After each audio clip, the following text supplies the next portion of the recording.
अब जो बोलने वाला हूं मैं, तेरा ध्यान से सुने। गुलामी से उनको छुड़ाया, समुद्र में रास्ता बनाया, सारी व्यवस्थाएं की, सारे इंतजाम किए, और सारे इंतजाम करने के बाद जब वो बार बार कुड़कुड़ाते और बड़बड़ाते थे, बार बार वो टेंशन ले जाते थे। आज का मनुष्य भी ऐसा ही है। खुदा के कलाम को सुनते सुनते बहुत सारे लोग आज भी चिंता करते हैं, आज भी टेंशन लेते हैं कि अब मेरी आशीष कब आएगी, मेरा नंबर कब लगेगा,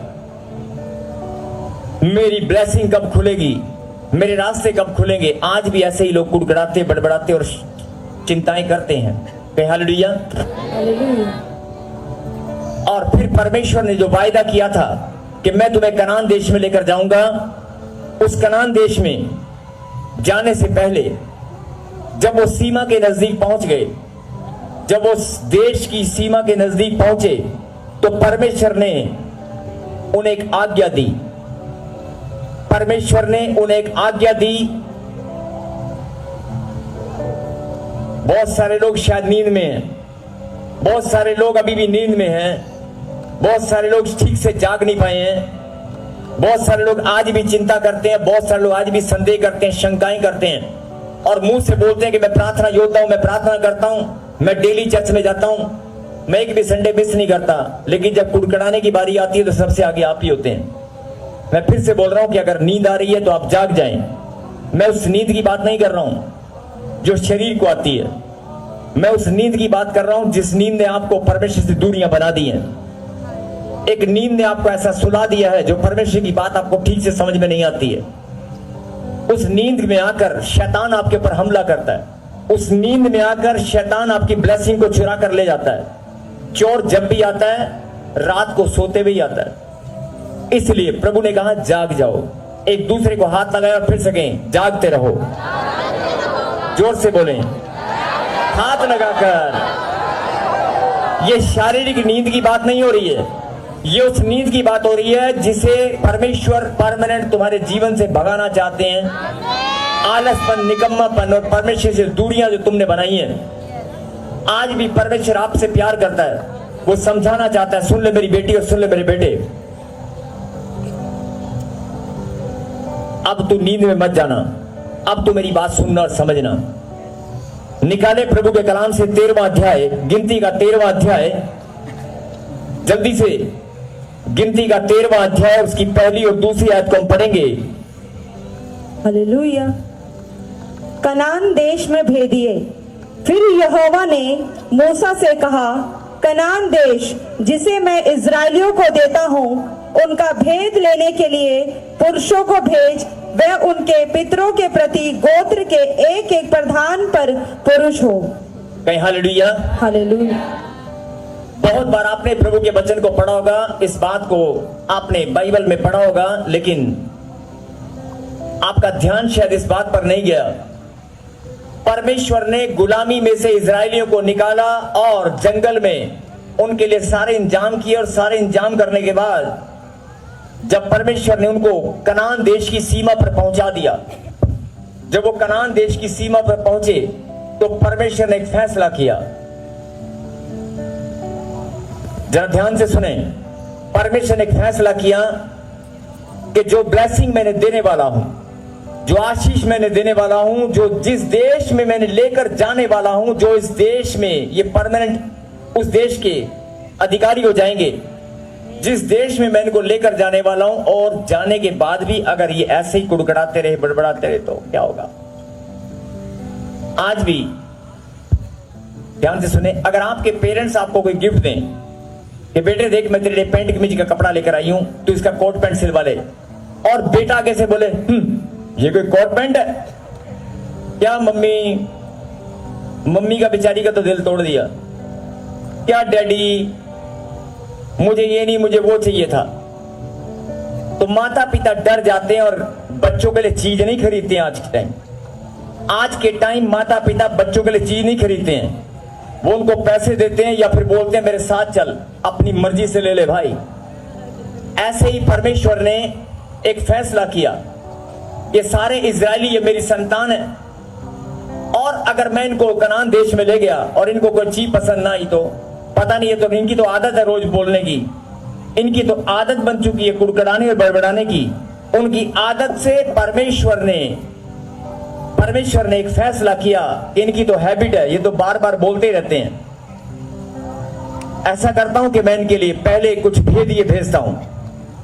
तो परमेश्वर ने एक आज्ञा दिया और आज्ञा दी और मूसा से कहा, सुन यहां पर क्या लिखा, फिर यहोवा ने मूसा से कहा, कनान देश जिसे मैं इजराइलियों को देता हूं उसका भेद लेने के लिए पुरुषों को भेज, और वो अलग अलग गोत्रों में से एक एक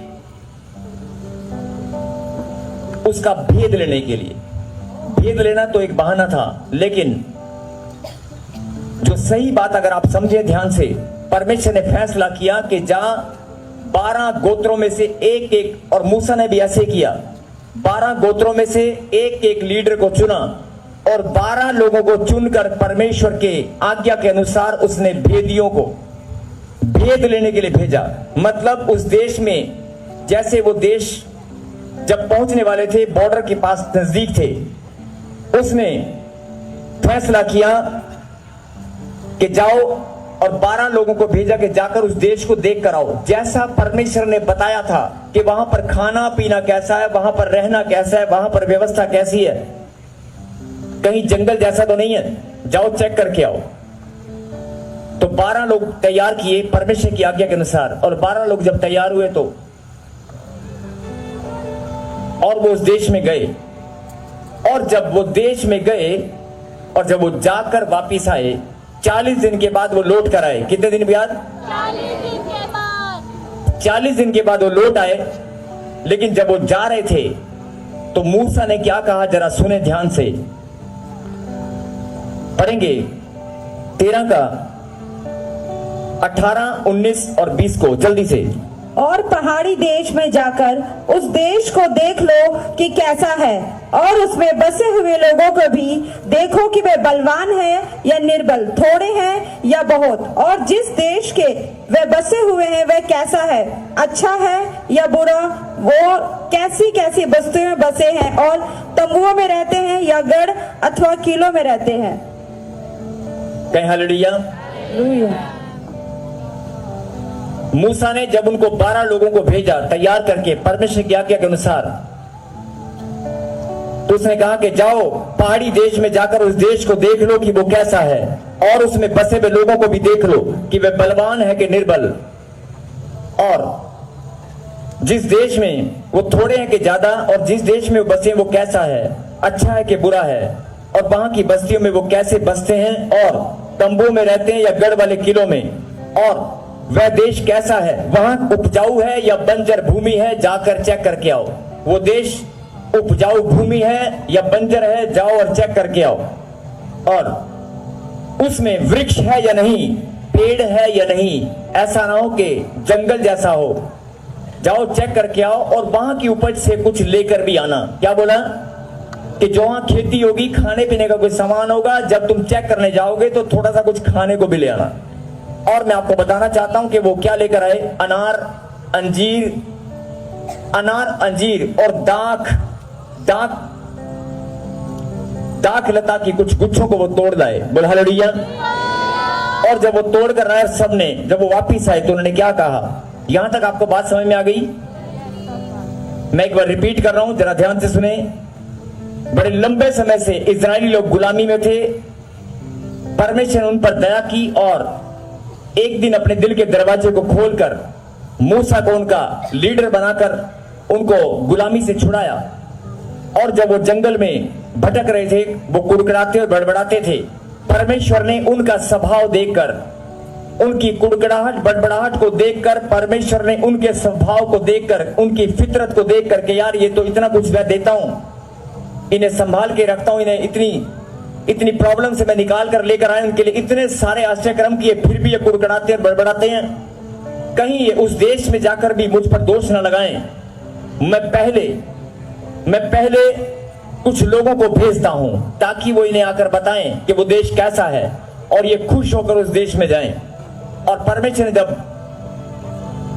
भेदियों को ले जाने के लिए आज्ञा दी तो मूसा ने 12 लोगों को अलग अलग गोत्रों में से एक एक जन को चुना, और 12 लोग जब इकट्ठा होकर निकले तो मूसा ने कहा कि जाओ, जाकर देखना कि वो देश कैसा है, वहां की धरती कैसी है, वहां उपजाऊ भूमि है, बंजर भूमि है, वहां पेड़ है या नहीं, और वहां पर जो उपज होगी उस उपज में से तुम खाने के लिए कुछ लेकर आना। बोला हालेलुया। एक दूसरे को हाथ लगे और बोले जागते रहो। फिर से कहें जागते रहो। वहां से जो उपज होगी उसे लेकर आना, और वो 40 दिन के बाद कनान देश में पूरा घूमने फिरने के बाद 40 दिन के बाद वो लौट कर आए। बहुत सारे लोगों को लग रहा होगा कि मैं कहानी सुना रहा हूं, बहुत सारे लोगों को लग रहा होगा कि मैं एक कहानी सुना रहा हूं, और ये कहानी तो हम पहले से जानते हैं। अभी आपको शायद ये लग रहा होगा कि कहानी हम सुन रहे हैं बच्चों की तरह। हाँ, आप परमेश्वर के बच्चे ही हैं, और परमेश्वर आपको कहानी ही सुना रहे हैं कि मेरी इस कहानी को सुन जो सत्य घटना है, और इस कहानी पर जो बराबर में है, फिर से कहें जागते रहो। इस कहानी में जो गहरी बात है वो तुझे समझ में आए। फिर से कहें जागते रहो। ऊंची बात से कहें हालेलुया। आप परमेश्वर के लिए बच्चे हैं, और परमेश्वर ने कहा मैं अपने बच्चों को आज कहानी सुनाऊंगा। कहें हालेलुया। हालेलुया। तो मूसा ने कहा कि जब तुम उस देश में जाओगे तो वापिस घूम फिर कर जब आओगे, वहां पर खाने पीने का कोई सामान होगा तो लेकर आना। और वो अंजीर, अनार और दाख के गुच्छे लेकर आए, और 40 दिन के बाद वो लौट कर आए। और जब वो लौट कर आए तो उन्होंने क्या कहा मालूम है? क्या आप जानते हैं? क्या आपने पढ़ा है? क्या कहा मालूम है? पीछे वाले, दाएं वाले, बाएं वाले। अगर आज सुनो, अगर आज परमेश्वर आपको ये बताए कि तेरा वीजा लगने वाला है, अगर परमेश्वर आपको कहे कि तू मां बनने वाली है 15 साल के बाद, आप यकीन करें ना करें, लेकिन अगर आपको कोई फोटो खींच कर दिखाए कि तेरा बच्चा ऐसा होगा,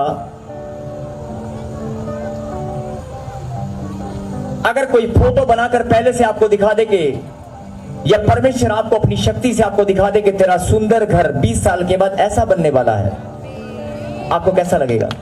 हालेलुया। 20 साल के बाद, 25 साल के बाद तुझे संतान मिलने वाली है, और संतान को लेकर तू ऐसे खिला रही है। अगर कोई तेरे पास घर नहीं है और तेरे बच्चे देश विदेश की धरती में जाने वाले हैं, अगर कोई आपकी ब्लेसिंग जो आपको मिलने वाली है पहले से आपको बता दे के, और आपको फोटो दिखाए, और फोटो देखकर आपको कितना आनंद आएगा। अच्छा ये मेरा काका है, अच्छा ये मेरा घर है, आपको अच्छा लगेगा कि नहीं? लेकिन आज अगर आपको कोई कहे कि कनाडा की धरती पर तेरा वीजा लगने वाला है, अमेरिका में तेरा वीजा लगने वाला है, मैं पहले किसी को भेजकर चेक करके आता हूं कि वहां पर क्या हालात हैं, और वहां पर वो धरती कैसी है, वो देश कैसा है, आप कहोगे नहीं जरूरत नहीं है, मेरे को सारा कुछ पता है, मुझे कनाडा का कुछ पता नहीं करना है, तू वीजा लगा, बात खत्म, तू वीजा दे, मुझे पता नहीं करना है, मुझे दुबई का पता नहीं करना है, सब मालूम है, सब मालूम है। लेकिन उस समय मालूम नहीं था, आज आपको सब कुछ मालूम है, उस समय मालूम नहीं था। इसलिए उन लोगों की खुशी का ठिकाना नहीं रहा जब पूरी मंडली के सामने वो 12 लोग वापिस आए, और वो अनार, अंजीर और दाख के गुच्छे वो लेकर आए। दाख मधु के गुच्छे जब वो लेकर आए उठाकर दौड़ते हुए, उनको दूर से आता हुआ देखकर उन लोगों की खुशी का ठिकाना नहीं था। यार अच्छा, इतने साल से हम जंगल में भटक रहे हैं, हमने तो अनार ही नहीं देखे। आप अगर 40 साल बाद या 30 साल के बाद आप केला देखो, आप फ्रूट को देखो, कैसा लगेगा? आप मेरी बात समझ रहे हैं? नहीं समझ रहे हैं? सुने, आपने अगर 35 साल के बाद अंगूर का गुच्छा आपको दिखाई दे, 35 साल बाद, कैसा लगेगा? आपने खाली पानी और सूखी रोटी में गुजारा किया है, 35 साल के बाद आपके सामने प्लेट में बहुत सारा फ्रूट और बहुत सारे ड्राई फ्रूट आपके सामने रखे हो तो आपको कैसा लगेगा? ऐसा ही, ऐसी फीलिंग उनके अंदर आई, उनको इतना आनंद आया, इतने खुश हो गए। ये बात मैं क्यों बता रहा हूं, अभी आपको आगे पता चलेगा। कि परमेश्वर ने कहा अगर मैं तुझे ब्लेसिंग देने वाला हूं, जो 15 साल से तू खोज रहा है, 25 साल से तू चंगाई से या ब्लेसिंग के लिए पाना चाहता है, तू तड़प रहा है, अगर मैं तुझे पहले से बता दूं कि अगले ही महीने इसी वर्ष में, Yes, amen. 2025 में, Amen. जो आज तक नहीं हुआ, कैसा लगेगा? कई लोग कहेंगे प्रॉफिट जी लगता है हमें चने के झाड़ पे चढ़ा रहे हैं। मैं चने के झाड़ पे नहीं चढ़ा रहा हूं, मैं कुछ गहरी बात आपको बताना चाहता हूं, सुने और ध्यान से। जब वो बड़े लंबे समय के बाद दौड़ते हुए आए और अपने हाथों में अनार, अंजीर और दाग गुच्छे तोड़ कर लेकर आए, क्योंकि मूसा ने कहा था कि जब वहां से आओ तो कुछ उपज में से खाने पीने का लेकर आना। और वो खाने पीने का सामान जब लेकर आए तो मंडली बहुत ज्यादा थी, सामान थोड़ा था। मंडली बहुत ज्यादा थी, सामान बहुत थोड़ा था। वो बड़ी खुशी के साथ मंडली के सामने आए, झुंड के सामने आकर खड़े और क्या कहा मालूम है? जरा ध्यान से सुनना।